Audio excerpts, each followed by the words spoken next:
ये जो सवाल है कि जीवन का सार ही क्या है, बड़े बड़े फिलोसोफर्स, बड़े बड़े दार्शनिकों ने बड़े बड़े उल्लेख कर दिए इस बात को सिद्ध करने के लिए कि इस जीवन का कोई सार नहीं, ये जीवन जीने योग्य नहीं, ये तो बस तुम्हें फेंक दिया गया है इस धरती पर, अब काट लो जैसे उम्र काटनी है।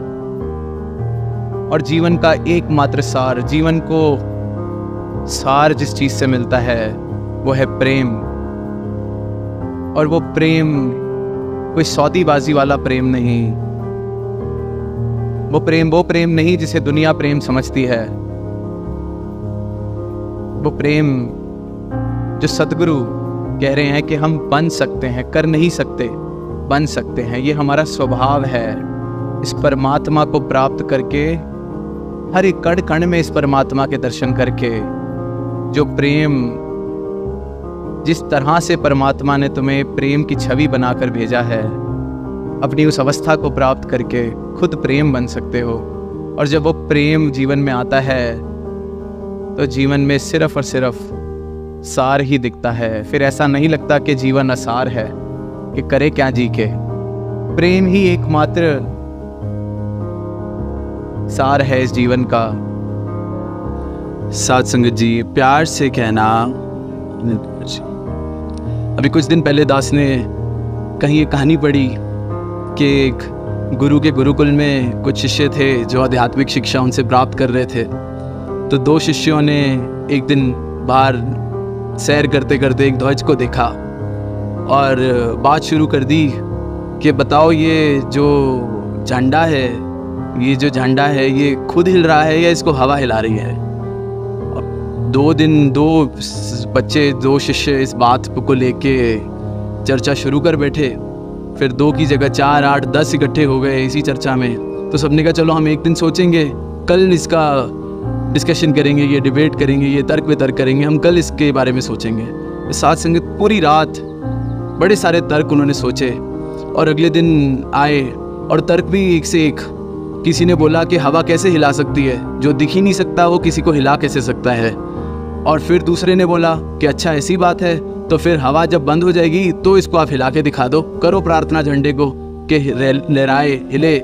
सत्संगत तर्क करते करते इतने ज़्यादा एक दूसरे को कमाल के तर्क दे रहे थे। अचानक सत्संगत जी जो उनके गुरु थे उनको ये बात पता चली और वो आए। वो कहते ना झंडा हिल रहा है ना हवा हिल रही है, तुम्हारा मन डोल रहा है। और सत्संगत शिष्य है, सोच बुद्धि वहीं तक। उनके मन में ख्याल आया कि इससे तो कोई अर्थ मिला नहीं, इससे तो कोई समस्या हल हुई नहीं, ये कैसा हमें जवाब दे दिया। तो सत्संग शाम का जब समय आया, जब प्रवचन गुरु अपने शिष्यों को देते हैं, तो उन्होंने कहा इस बात को गहरे में समझना है कि ये जो बाहर की जितने भी आप वितंडावाद, बात, विचार कर रहे हो, ये सब भारी हैं, इनसे कोई फर्क नहीं पड़ता ना आपके जीवन में ना किसी चीज़ के अंदर। ये सब आपकी सेल्फ क्रिएटेड है। और ये जो तुम एक दूसरे के साथ तर्क वितर्क कर रहे हो, ये सिर्फ और सिर्फ अपने अहंकार को बढ़ाने की एक तरकीब है। जो सोचेगा कि आज मैंने सामने वाले को चुप करा दिया, उसका अहंकार जीत जाएगा। और जो सोचेगा कि शायद आज मैं अच्छे से तर्क वितर्क नहीं कर पाया, उसकी आत्मसम्मान को, उसके अहंकार को गहरी चोट पहुंचेगी और वो अगली बार फिर और ज़ोर से कोशिश करेगा। और इसी साथ संगत रेस के अंदर हम सब लगे हैं, इसी भाव में हम सब लगे हैं। कोई ना कोई ऐसी अजीब सी बात, मौका मिलना चाहिए कि अभी मैं घुसता हूँ इस कन्वर्सेशन में and I will win over the argument. It's nothing but satisfying my ego. मैं सिर्फ और सिर्फ अपने अहंकार को जगा रहा हूँ, बढ़ा रहा हूँ। और मैं जितना भी कहूँ कि मैं बड़ा विनम्र हो गया हूँ, मैं जितना भी कहूँ कि मेरे मन पे मेरा नियंत्रण है, सत्संगत सिर्फ एक मौका चाहिए होता है। और ये हम सब ने एक्सपीरियंस किया होगा। एक छोटी सी बात हो जाए, एक छोटा सा आर्ग्यूमेंट, एक छोटी सी डिस्कशन, हमसे सहन नहीं होता कि हमारा पॉइंट ऑफ व्यू कैसे सेकंड रह जाए। सत्संगत यही बात कि ये मन की क्रिएशन, ये मन के भाव, मन के विचार और सत्संगत ये जो व्यर्थता इसकी समझ आई है, ये हमेशा समझ बनी रहे कि बिल्कुल व्यर्थ है, किसी काम का नहीं है, इनके चरणों में इसको रख के छोड़ दो। और सत्संगत ये समा भी कुछ ऐसा चल रहा है कि निजी रूप में कोई नुकसान कभी जब हो जाता है तो अक्सर मन भ्रांतियाँ ऐसी खड़ी कर देता है कि शायद मुझे मेरे किसी कर्म की सज़ा मिल गई।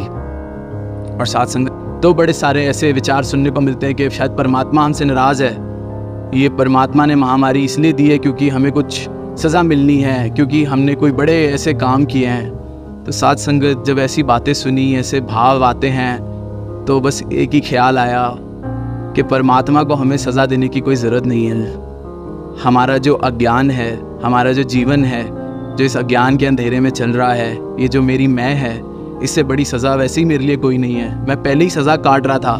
इन्होंने तो करुणा की, इन्होंने तो दया की कि इन्होंने ये ज्ञान दिया।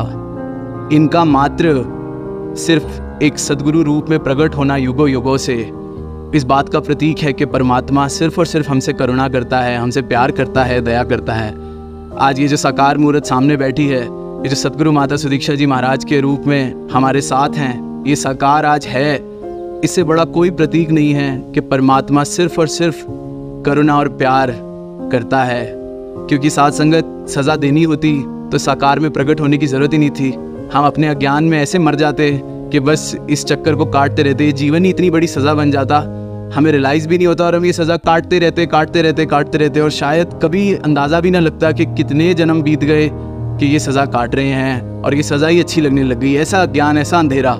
तो साथ संगत यही बेनती, यही अरदास कि भूल के भी ये ख्याल ना आए कि परमात्मा सज़ा दे रहा है या सदगुरु सज़ा दे रहा है। साथ संगत जी, इनका होना, इनका सिर्फ मात्र होना ही साकार रूप में इस बात का प्रमाण है, इस बात का प्रतीक है कि ये सिर्फ और सिर्फ हमसे प्यार करते हैं। इनकी सिर्फ और सिर्फ करुणा है और ये इनकी करुणा है, इसलिए ये प्रोग्राम्स हो रहे हैं, सब कुछ है।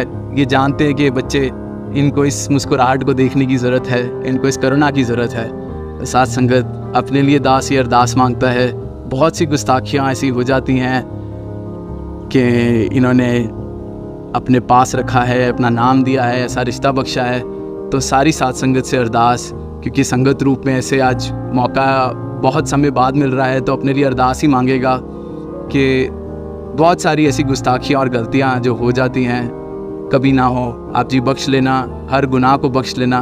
बहुत सारे गुनाह हो जाते हैं और सारी साथ संगत से यही अरदास कि दास को बच्चा समझ के हमेशा बख्शते रहना अगर कोई गलतियाँ हो। ये जो आप जी की ब्रह्म ज्ञान की लहर है, ये विश्व के कोने कोने में फैले। साथ संगत जी प्यार से कहना।